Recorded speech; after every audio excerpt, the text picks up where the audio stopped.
Bien, chers amis, bonjour. Nous sommes au monastère des Rédemptoristines de Sainte-Thérèse de Blainville. Et je suis accompagné de sœur Annie, qui est la moniale supérieure de la communauté. Il y a une dizaine d'années, nous sommes venus ici, alors que sœur Annie était une jeune religieuse. Hein? Oui. Et puis, aujourd'hui, après, j'avais le goût de venir la revoir à cause d'un incident qui est arrivé.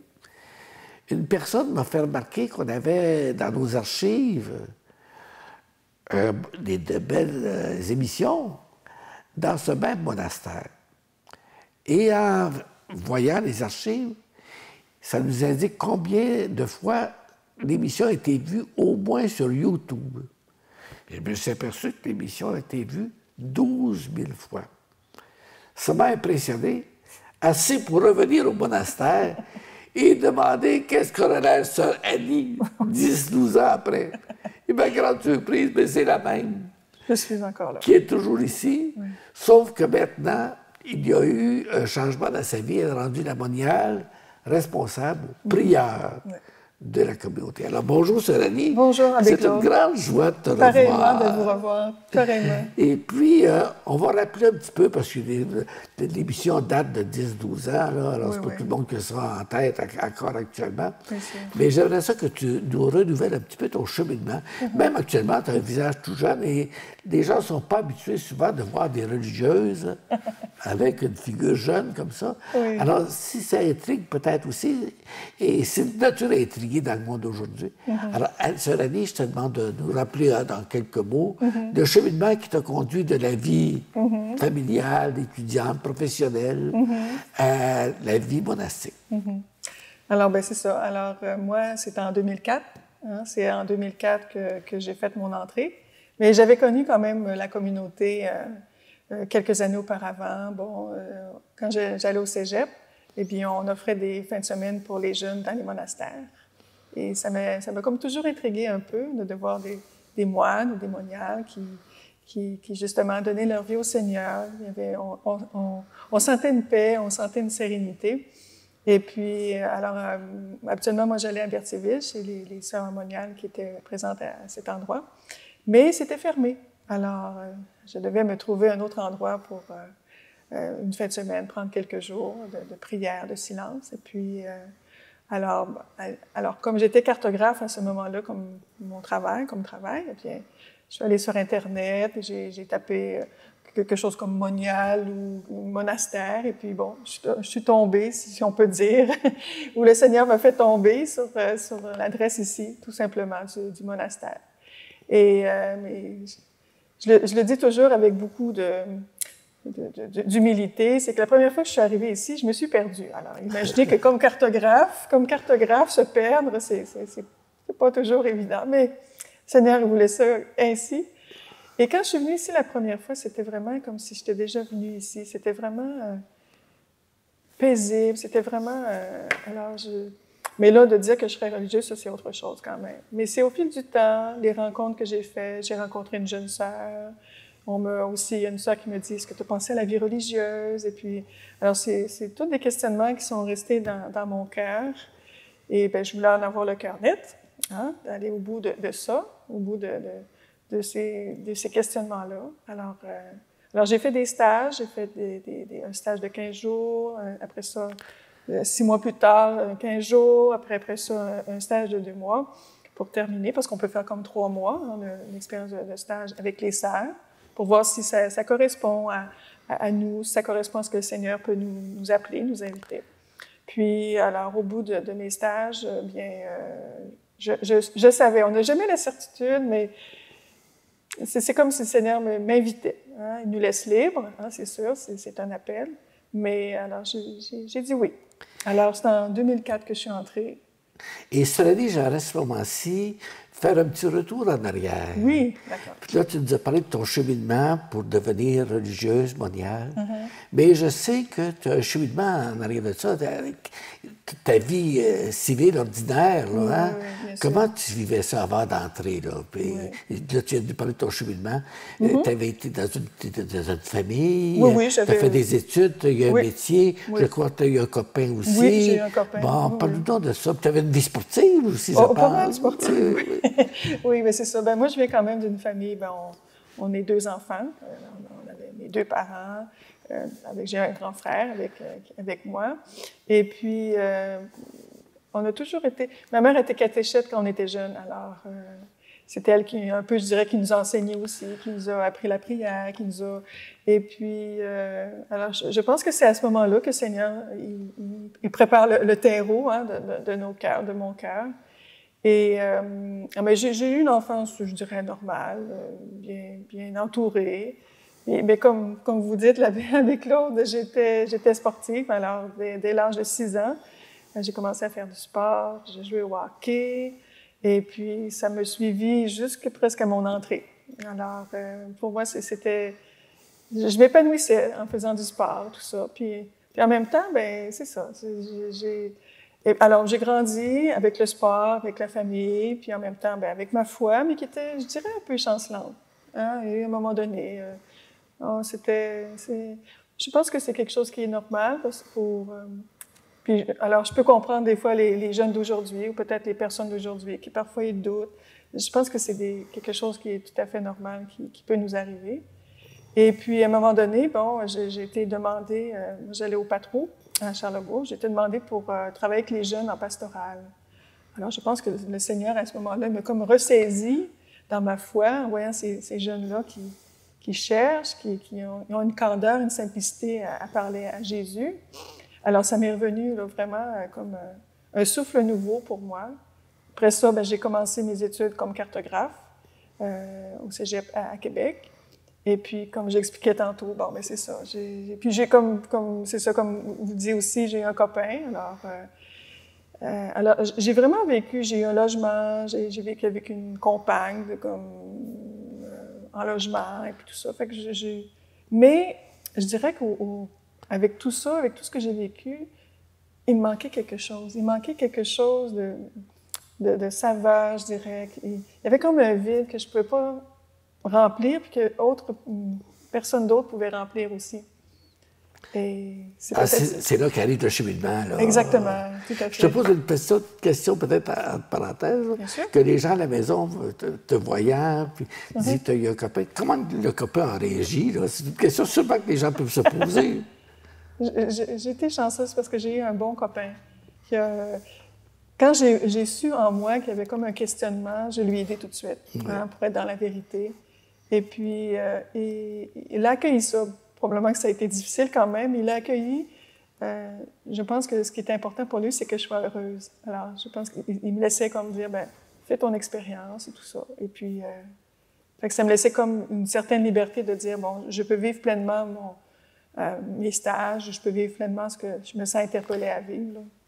Ça, c'est une question qui est très actuelle, hein, que des personnes qui sont à la télévision, jeunes ou moins jeunes, peuvent s'être posées. Et c'est comme ça que tu entres au bout de tes stages dans la communauté Tout ici. À fait.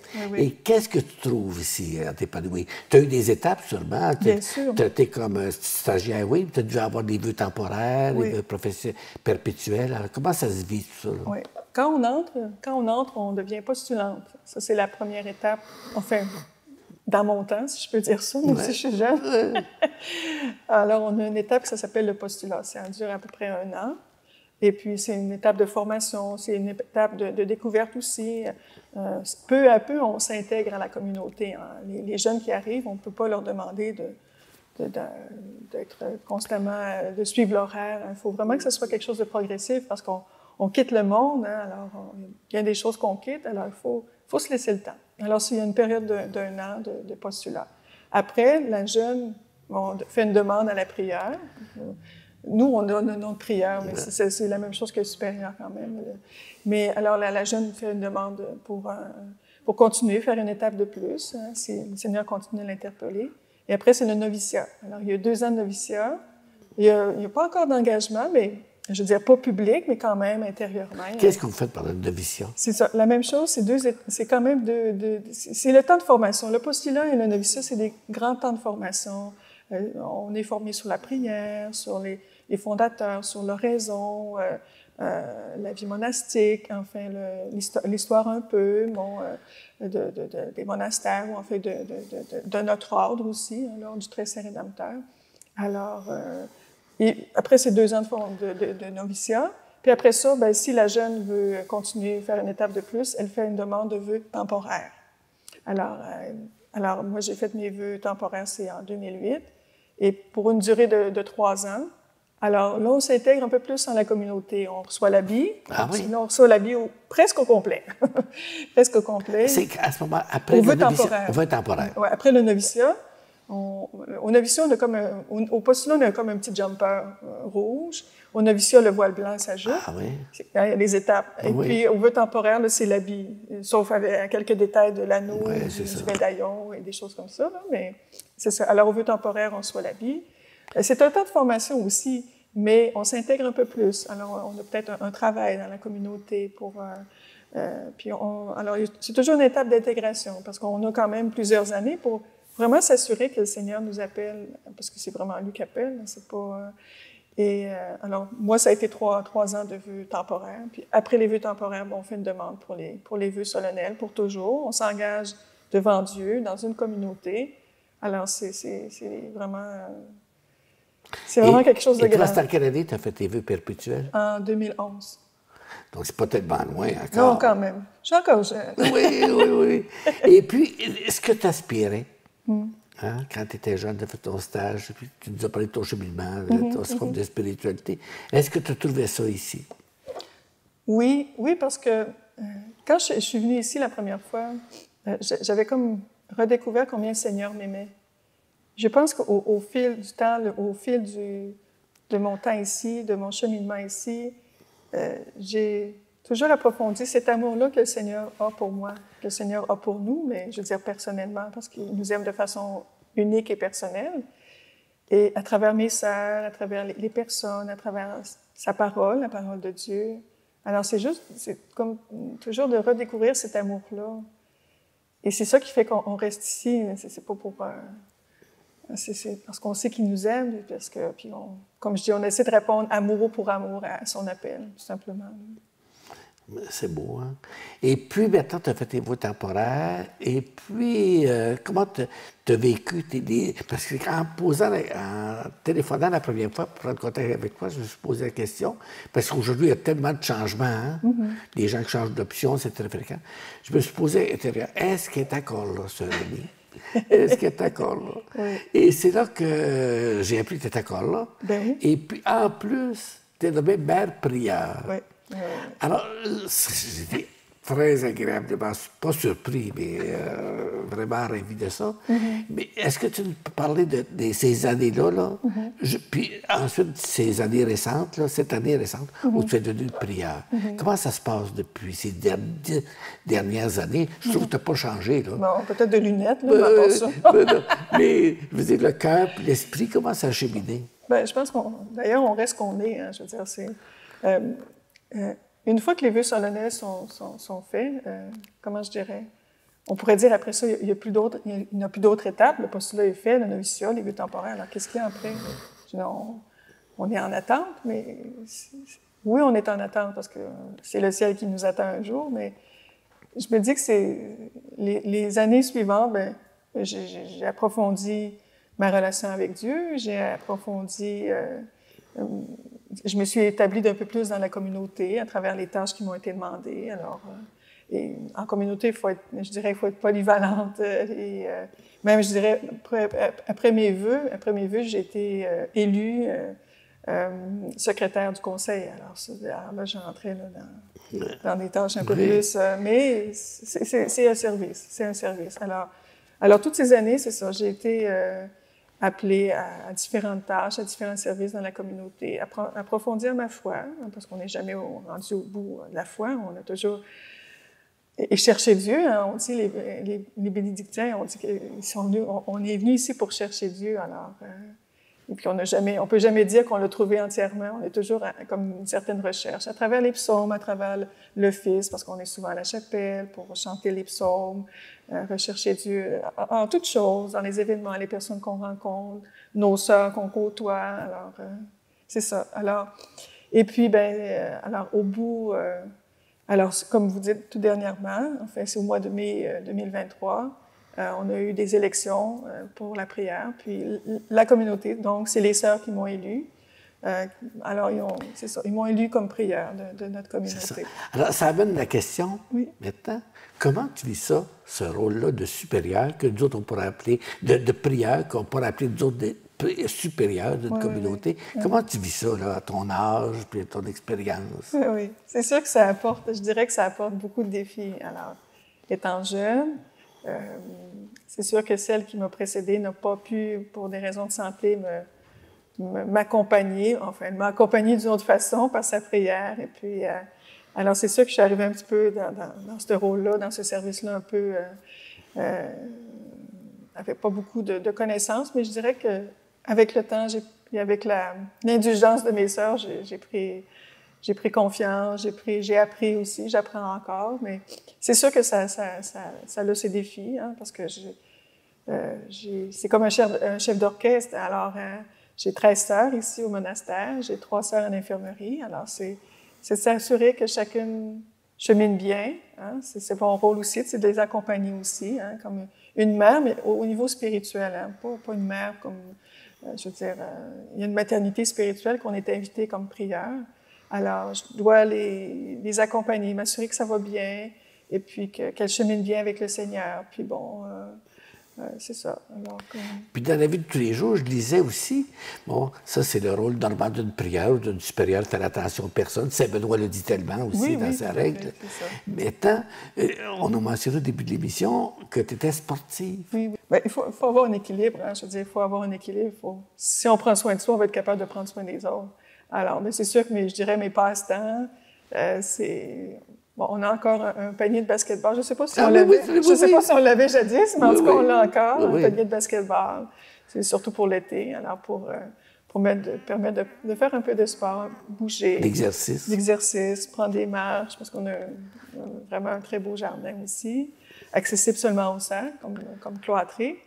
J'ai toujours eu, je dirais, pas un faible, mais je veux dire, j'aime beaucoup les animaux, alors les oiseaux, alors on a des mangeoires que j'aime bien m'occuper, on a peut-être une quinzaine de sortes d'oiseaux qui viennent, alors c'est toujours, ça m'émerveille toujours de voir ces petites bêtes-là que le Seigneur a créées. Même chose, on a un plan d'eau avec des poissons que j'aime bien l'été, m'occuper, alors c'est la vie, hein, c'est vraiment la vie, alors... je m'occupe d'eux, mais en même temps, ils me leur donnent bien aussi, je dirais. Alors, c'est ça. Alors, nous, il y a l'office du matin. Comme je dis, c'est le premier office qu'on chante ensemble. Alors, on s'assemble. Et puis, alors, c'est ça. Nous, comme Rédemptoristine, on est à mémoire vivante du Christ. Fait que chaque office, on se souvient de quelque chose. L'office du matin, on se souvient de quelque chose dans la vie de Jésus. Alors, ça nous permet de rendre vivant un peu sa présence au milieu de nous. Après ça, l'office du milieu du jour, bien, on dit, hein, c'est au milieu du jour, c'est vers l'heure du midi. Alors, on chante les psaumes, certains psaumes dans le bréviaire qu'on chante pour ce moment-là. L'office de nonne, bien, nonne le dit, c'est 3 heures.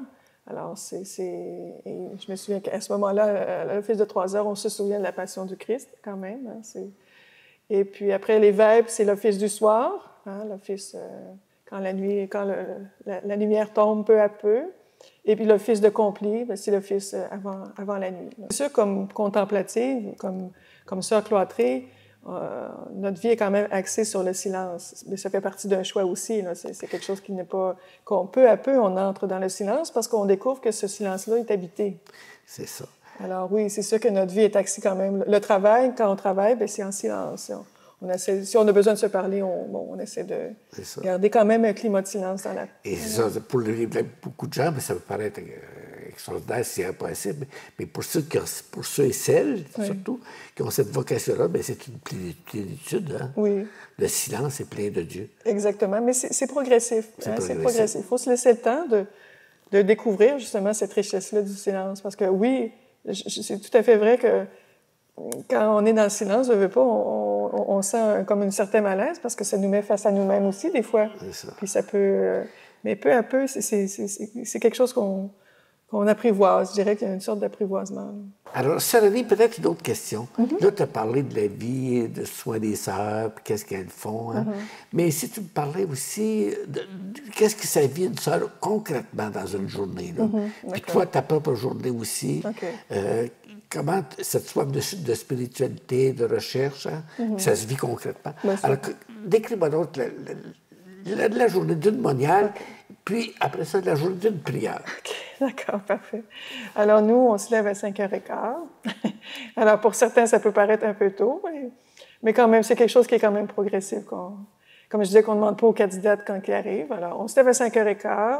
On se rencontre la première fois à la chapelle vers 7h. Pour le premier office, l'office du matin. Mais j'imagine que vous déjeunez entre-temps. Oui, mais c'est ça. Alors, oui, entre 5h15, entre le lever et l'office, on a du temps pour nos soins, et puis aller déjeuner, puis on a un temps de prière, un temps d'oraison, de prière silencieuse, environ d'une demi-heure qu'on se laisse. C'est l'office du matin qu'on chante. Alors, nous, on chante les psaumes. Alors, moi, ça m'émerveille toujours parce que les psaumes... le Seigneur lui-même les a chantés, lui-même les a priés. Alors, de savoir ça, ça nous met plus en union avec lui. Après, c'est presque la messe. Alors, la messe, on a la messe à tous les jours à 8h30 la semaine. Et je fais une petite parenthèse, la fin de semaine, c'est à 9h, samedi, dimanche. Alors, la messe finit vers 9h30. À 9h30 jusqu'à 10h, on a un temps de Lectio Divina. Hein, c'est ruminer la parole. Alors, on prend la parole de Dieu, on prend la parole du jour dans notre prion en Église, puis on rumine la parole, on la fait nôtre peu à peu, hein, on la mange, on s'en nourrit, et pour vraiment enrichir justement notre vie. 10h jusqu'à 11h45, c'est le temps de travail. Alors là, chacune va à ses tâches. On a une sœur sacristine, des sœurs pour le lavage. Alors, on a une sœur qui donne la formation aux plus jeunes, aux candidates. Bon, la mère prière aussi, elle a ses tâches aussi, mais on a une sœur économe, alors en liturgie aussi. Alors, chacune a sa tâche qu'elle accomplit. C'est son service au milieu de la communauté. À 11h45, c'est l'office du milieu du jour, qu'on va ensemble à la chapelle. On dîne ensemble vers midi. Et puis, habituellement, on écoute soit les nouvelles de Radio-Vatican pour quand même être au courant de ce qui se passe dans notre monde. Et puis, on a une lecture, soit une audience générale du pape ou des textes quand même, si on a des textes qui viennent du Saint-Père ou enfin de l'Église locale, de notre diocèse. Alors, on se tient quand même au courant pour nourrir... Il faut se nourrir le corps, mais aussi nourrir l'esprit, puis nourrir notre prière. Après ça, de 1h jusqu'à 3h, de 1h à 2h, les sœurs ont un temps de repos. Alors, celles qui veulent se reposer, c'est possible. Celles qui veulent faire des tâches plus personnelles, c'est possible aussi. De 1h, attendez, il ne faut pas que je me trompe, de 1h45, c'est la lecture spirituelle, un temps de lecture, une vie de saint. Encore là, c'est vraiment pour nourrir ou sur la prière, ou quelque chose qui nous élève l'âme, je dirais. Après ça, on a un deuxième temps d'oraison à 2h15 jusqu'à 2h45. À 2h45, pardon, c'est la visite au Saint-Sacrement qu'on fait en commun. Alors, on va un petit 10 minutes à la chapelle, vraiment pour être en communion avec le Seigneur, vraiment un cœur à cœur avec lui. À 3h, c'est l'office de nonne, l'office de 3h. Après ça, bon, parfois, il y a des leçons de chant parce qu'il faut bien pratiquer pour bien chanter. Et après, c'est le temps de travail jusqu'à l'office de vêpres. Vêpres, c'est vers 5h. Après ça, les vêpres, on chante les vêpres ensemble à la chapelle. Après, il y a un temps d'oraison à la chapelle aussi, jusqu'au souper. Au souper, parfois, encore là, c'est la même chose. On lit, soit on peut lire un livre ensemble, une vie de saint, ou un livre qui nous a été proposé, un livre à caractère religieux, bien sûr. Et alors, pendant qu'on fait la lecture, les sœurs prennent le repas. Et puis après, on fait la vaisselle. Puis après la vaisselle, vers 7h15, je dirais, il y a la récréation. Alors, on a une salle de récréation, la salle des chapitres, qu'on se rencontre. Et là, c'est le temps de se recréer, n'est-ce pas? Alors là, c'est le temps qu'on peut parler, qu'on peut raconter des petites choses, des anecdotes. Et puis, bon, certaines jouent à des petits jeux, certaines font des petites tâches là, manuelles, tout ça. Alors, c'est vraiment un temps là, de récréation. Et puis après, vers 7h45 environ, 19h45, c'est ça, on a l'office de complis, l'office avant la nuit. Puis après, bien, chacune peut... Alors, celles qui veulent aller se reposer plus tôt, c'est possible. Et puis, celles qui ont encore des choses à faire, bien, elles ont encore du temps aussi. Alors, c'est quand même une journée assez remplie.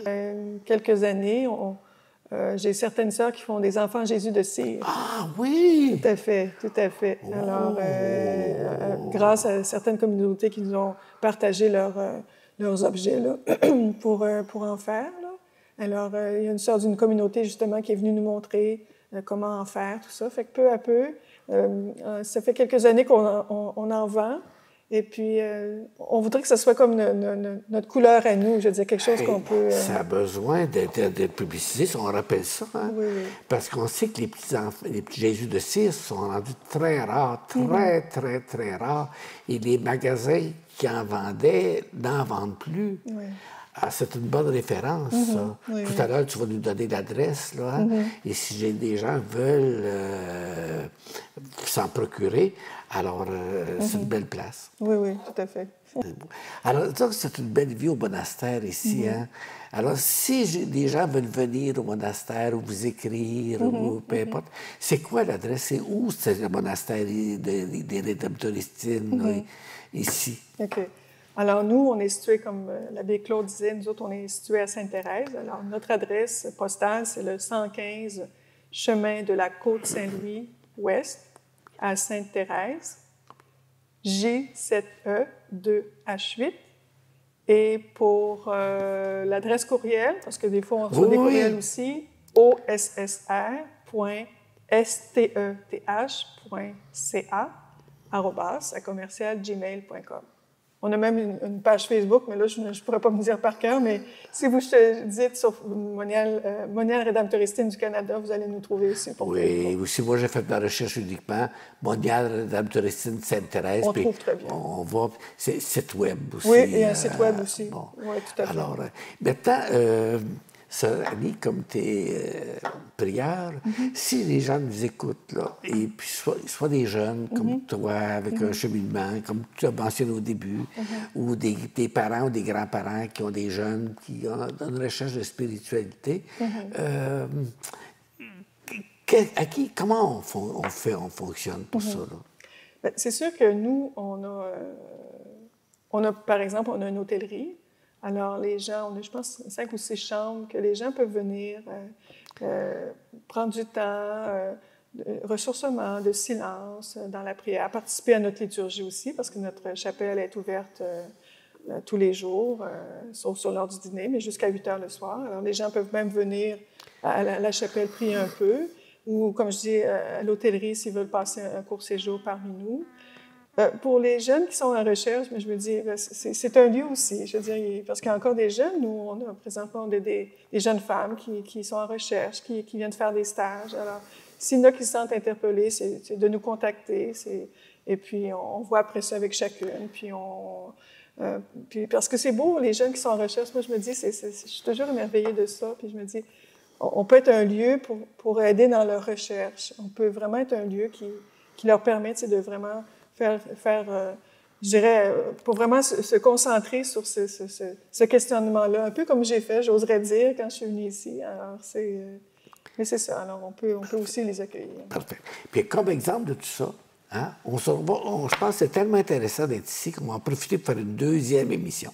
Parfait. On fera une deuxième émission pour montrer quelques-unes de tes sœurs aussi. Oui, hein? oui, oui. Et t'es jeune, mais il y en a d'autres aussi. Il y en a d'autres qui sont jeunes, plus jeunes que moi. C'est ça qui est surprenant. Hein? C'est ça qui est surprenant. Oui. Alors, la semaine prochaine, Sœur Annie va nous présenter deux autres une de ses consoeurs, hein, qui est d'origine vietnamienne, et aussi une stagiaire hein, qui vient pour donner un exemple concrètement de jeunes qui sont en recherche de spiritualité. Oui. Alors, je te remercie beaucoup, Sœur Annie. Hein? Merci d'être T'es bien Ça gentille. fait plaisir. On se retrouve là bientôt, j'espère, avant 10 ans. Oh, il faut. Là. Merci beaucoup. Merci. Alors, bien, à la prochaine. Merci.